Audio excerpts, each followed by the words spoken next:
Good morning students. Transport of phenomena in gases के unit में हमने ट्रांसपोर्ट फिनोमिना क्या है उसको अच्छे से समझ लिया है। ट्रांसपोर्ट फिनोमिना के साथ हमने momentum of transport of momentum को भी समझ लिया। तो जिस तरीके से हमने ट्रांसपोर्ट ऑफ मोमेंटम का डेरिवेशन किया था, सिमिलरली उसी तरीके से हमें ट्रांसपोर्ट ऑफ एनर्जी का डेरिवेशन करना है। ठीक है, तो मैं आपको उसी डेरिवेशन को कंपेयर करते हुए ये डेरिवेशन समझाऊंगा एनर्जी का, और मास का डेरिवेशन फिर आप सिमिलरली खुद कर सकते हैं। ठीक है, सपोज मैं वापस वही ले रहा हूँ, हम आज की क्लास में कर रहे हैं ट्रांसपोर्ट ऑफ एनर्जी। देखो, ट्रांसपोर्ट ऑफ मोमेंटम से क्या होती है, विस्कोसिटी होती है, और ट्रांसपोर्ट ऑफ एनर्जी को हम क्या बोलते हैं, थर्मल कंडक्शन बोलते हैं। तो आपके एग्जाम में क्या कॉन्सेप्ट पूछा जा रहा है, थर्मल कंडक्शन का पूछा जा रहा है तो आपको ट्रांसपोर्ट ऑफ एनर्जी को एक्सप्लेन करना है। विस्कोसिटी का पूछा जा रहा है तो आपको ट्रांसपोर्ट ऑफ मोमेंटम एक्सप्लेन करना है। तो देखो, इस डेरिवेशन में हमने क्या किया था, दो परतें ली थी ए बी सी डी। ठीक है, फिर बीच में हमने परतें ली, दोनों में हमने वेलोसिटी ग्रेडियंट्स को निकाला, अणुओं की संख्याओं को निकाला। सिमिलरली यहाँ पे भी हम सब काम वही करेंगे। यहाँ पे बस वेलोसिटी ग्रेडियंट की जगह क्या आ जाएगा, टेम्परेचर ग्रेडियंट आ जाएगा।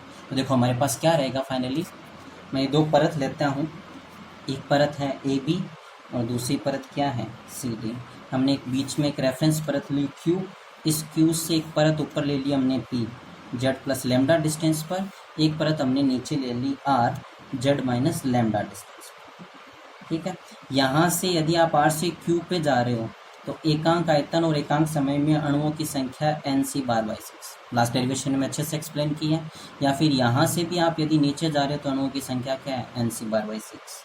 ठीक है, यहाँ जेड बराबर 0 है, यहाँ पे टोटल डिस्टेंस आपने यहाँ का टेम्परेचर ले लिया सपोज T1 और यहाँ का टेम्परेचर क्या ले लिया T2। ठीक है, इनिशियली टेम्परेचर आप 0 मान सकते हो, तो टेम्परेचर ग्रेडियंट कितना होगा, टेम्परेचर ग्रेडियंट आप लिखोगे del T upon del Z. तो यहाँ पर कितना ग्रेडियंट आएगा, N lambda del T upon del Z. ठीक है, इसमें और इसमें आप जरा अंतर देखोगे तो सिर्फ वेलोसिटी ग्रेडियंट का है। यहाँ वेलोसिटी ग्रेडियंट था, यहाँ पे आपके पास क्या आ जाएगा, टेम्परेचर ग्रेडियंट आ जाएगा। ठीक है, सिमिलरली यहाँ का क्या हो जाएगा, एन प्लस का lambda del T upon del, यहाँ पे ये आपके पास टेम्परेचर ग्रेडियंट आ जाएगा। तो सेम कॉन्सेप्ट है, सेम फिनोमिना से हमें इसको क्या करना है, एक्सप्लेन करना है। मैं डायरेक्ट अब एनर्जी का फॉर्मूला लिख रहा हूँ। यदि आप परत P से, ठीक है, T plus lambda delta T upon delta Z ऊर्जा ग्रहण करके Q परत में एकांक क्षेत्रफल को प्रति सेकंड नीचे की ओर पार करने वाले अणुओं की, यानी आप यहाँ से लेकर यहाँ आ रहे हो तो प्रति सेकंड पार करने वाले अणुओं की जो ट्रांसपोर्ट एनर्जी है, हमने लास्ट डेरिवेशन में ट्रांसपोर्ट ऑफ मोमेंटम किया था, यहाँ क्या है, ट्रांसपोर्ट ऑफ एनर्जी। वो क्या जाएगा, 1/6 N C bar into 1/f की, टी होता है फॉर्मूला एनर्जी का, होता है हाफ एफ के टी। ऊर्जा के सम विभाजन के नियम से हमने किया था लास्ट यूनिट में, अच्छे से पीछे की वीडियोस देखें। तो आप क्या हो जाएगा, टी प्लस का lambda del T upon del, तो ये हमारे पास क्या आ जाएगी, एक वैल्यू आ जाएगी। सिमिलरली आप आर से जब ऊपर की ओर जाओ, क्यू की ओर, तो टेम्परेचर ग्रेडियंट ये है, तो वहाँ की एनर्जी क्या हो जाएगी, 1/6 N C bar into half F of की टी माइनस का lambda del T upon del. उससे डेरिवेशन हम एकदम सिमिलरली चल रहे हैं, कुछ भी चेंज नहीं कर रहे हैं। वहाँ पे हमने अपर लेयर और लोअर लेयर पे जब जा रहे थे ट्रांसपोर्ट ऑफ मोमेंटम की इक्वेशन अप्लाई करी थी, और यहाँ पर हम क्या कर रहे हैं, ट्रांसपोर्ट ऑफ टेम्परेचर की। अब मोमेंटम में चेंज निकाला था, तो यहाँ पर हम किस में चेंज निकाल लेंगे, एनर्जी में चेंज निकाल लेंगे।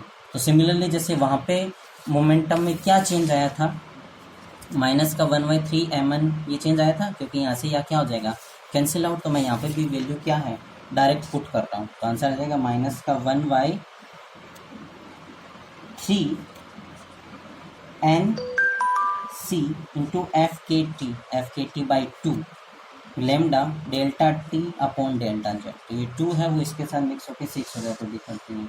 अब मोलर विशिष्ट ऊष्मा क्या होती है, नियत आयतन की 1/2 ऑफ एफ आर, या फिर हम इसको क्या लिख सकते हैं, एम सी वी।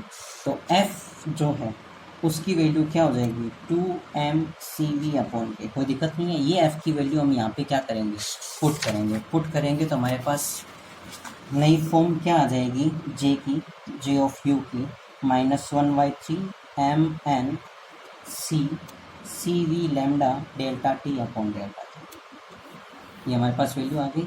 अब उष्मा के लिए फ्यूरी ने एक नियम दिया था, क्या नियम था, जे इक्वल्स टू माइनस का K del T upon del. Viscosity के लिए जैसे न्यूटन का नियम था, वैसे उष्मा के लिए क्या है, फ्यूरी का नियम है। इन दोनों का कंपेयर करेंगे तो के की वैल्यू क्या आ जाएगी, 1/3 mn C bar C V lambda, या 1/3 rho C bar C V lambda. mn की जगह क्या पुट कर दिया, रो पुट कर दिया। तो सिमिलर डेरिवेशन चल रहा है, वेलोसिटी ग्रेडियंट की जगह आपके पास क्या आ गया, टेम्परेचर ग्रेडियंट आ गया, और उसी के अकॉर्डिंग हमने इस डेरिवेशन को क्या कर दिया, सॉल्व कर दिया। सिमिलरली हम ट्रांसपोर्ट ऑफ मास के डेरिवेशन को सॉल्व करेंगे। ट्रांसपोर्ट ऑफ मास में देखो क्या होगा, transport of mass, transport of mass में वेलोसिटी ग्रेडियंट की जगह क्या आ जाएगा, अणुओं की संख्या में जो परिवर्तन हो रहा है लंबाई के साथ, उसका ग्रेडियंट आ जाएगा। वेलोसिटी ग्रेडियंट कर रहे थे, फिर हमने टेम्परेचर ग्रेडियंट किया, अब हम एकांक आयतन में अणुओं की संख्या में क्या करेंगे, ये करेंगे। तो दोनों, एक अपर लेयर और लोअर लेयर, जो इन दो लेयर की हम बात करेंगे, इससे ऊपर लेयर और लोअर लेयर में ये जो चेंज है वो हमारे पास फाइनली क्या आ जाएगा, अपर डायरेक्शन में एक चेंज आ जाएगा n plus lambda del N upon del Z, ठीक है। और लोअर लेयर में क्या आ जाएगा, n माइनस का lambda del N upon del Z. इन दोनों को आप मल्टीप्लाई करोगे, यहाँ पर एक नियम आता है फिक का नियम, जैसे फ्यूरी का नियम आया था, पहले न्यूटन का नियम था, फिर फ्यूरी का, और अब यहाँ पे क्या आता है, फिक का नियम। फिक का नियम होता है जे माइनस का D del N upon del Z. तो ये नियम अप्लाई करोगे और आप इस डेरिवेशन को इजीली कर सकते हो, कोई चेंजेस नहीं है। यदि आपको विस्कोसिटी यानी कि ट्रांसपोर्ट ऑफ मोमेंटम समझ में आ गया, तो आपको thermal conduction, transport of energy समझ में आ जाएगा। और सिमिलरली ट्रांसपोर्ट ऑफ मास जो होता है, इसको हम बोलते हैं डिफ्यूजन, तो आपको डिफ्यूजन भी इजीली समझ में आ जाएगा। एग्जाम के अंदर इस यूनिट में ये 3 बड़े डेरिवेशन है, और पूरे चांसेस रहते हैं कि इन तीनों में से कोई एक डेरिवेशन एग्जाम में पूछा जाए आपसे। तो एक भी डेरिवेशन यदि आपने अच्छे तरीके से कर लिया तो सारे डेरिवेशन को कर सकते हैं। इन दोनों को यदि आपको फिर से करना है तो ट्रांसपोर्ट ऑफ विस्कोसिटी वाले वीडियो को बार बार देखें, आपको अच्छे से समझ में आ जाएगा। तो आप इन दोनों डेरिवेशंस को भी इजीली क्लियर कर सकते हो। अब देखो, हमारे पास 3 कोफिशिएंट आए। जब आप विस्कोसिटी की बात कर रहे थे, ट्रांसपोर्ट ऑफ मोमेंटम की बात कर रहे थे, तो कोफिशिएंट आया था नीटा, और नीटा की हमारे पास वैल्यू आई थी 1/3 रो सी बार लेमडा, कैलकुलेट करी थी। जब हम ट्रांसपोर्ट ऑफ एनर्जी यानी थर्मल कंडक्शन की बात कर रहे थे, तो हमारे पास कोफिशिएंट आया था के, और इसकी वैल्यू आई थी 1/3 rho C we C bar lambda. और सिमिलरली जब हम ट्रांसपोर्ट ऑफ मास की बात कर रहे थे, तो डिफ्यूजन कांस्टेंट आया था। ये विस्कोसिटी कांस्टेंट है, ये कंडक्शन कांस्टेंट है, ये डिफ्यूजन कांस्टेंट है। और डिफ्यूजन कांस्टेंट की वैल्यू आई थी 1/3 सी बार लेमडा। अब ये हमारे पास 3 है, और इन तीनों में हमें क्या लेना है, रिलेशन। जैसे मैं इन 2 में रिलेशन लूँ तो मैं क्या करूँगा, इसमें इसको डिवाइड कर दूँ, डिवाइड कर दोगे तो के अपॉन लेमडा इक्वल्स टू क्या आ जाएगा, सिर्फ सी वी, बाकी सब कुछ तो कैंसिल आउट हो रहा है। और सी वी क्या हो रहा है, सी वी अपॉन एम हो रहा है। ये क्या है, मोलर विशिष्ट उष्मा नियत आयतन पे, और ये क्या है, मोलर अणुभार है, कोई दिक्कत नहीं है। या फिर आप सिंपली क्या कह सकते हो, क्रॉस मल्टीप्लाई कर दो, एम के डिवाइडेड बाई नीटा सी वी इक्वल्स टू क्या होता है, 1 होता है। तो एक तो हमारे पास ये रिलेशन आ गया। दूसरा रिलेशन, आप इस इक्वेशन और इस इक्वेशन का निकालना चाहो तो नीटा इक्वल्स टू रो डी, ये एक रिलेशन आ जाएगा। या फिर आप क्या कह सकते हो, rho D upon eta is equals to 1। तो ये आपके पास 2 रिलेशन है, बहुत ईजी से, यदि आपको ये तीनों इक्वेशन क्या हो पता हो तो। और ये अपने आप में फिर एक इम्पोर्टेंट टॉपिक बनता है। तो सेकंड यूनिट में देखा जाए तो आपका इम्पोर्टेंट टॉपिक क्या है, या तो आपसे विस्कोसिटी पूछी जाए, ट्रांसपोर्ट ऑफ मोमेंटम, या फिर आपसे क्या पूछा जाए, थर्मल कंडक्शन यानी ट्रांसपोर्ट ऑफ एनर्जी, या आपसे पूछा जाए ट्रांसपोर्ट ऑफ मास यानी कि डिफ्यूजन। और इन तीनों के जो कोफिशिएंट आ रहे हैं, विस्कोसिटी कोफिशिएंट है, या कंडक्शन कोफिशिएंट है, या डिफ्यूजन कोफिशिएंट है, इनके बीच में सिंपली रिलेशन है।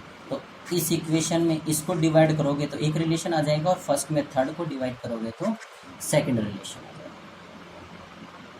आई होप कि आपको ये अच्छे से समझ में आया होगा। फिर भी कोई दिक्कत हो तो वीडियोस को एक बार 2 बार देखें, आई थिंक कोई दिक्कत नहीं होगी और आपकी यूनिट अच्छे से कवर हो जाएगी। Thank you.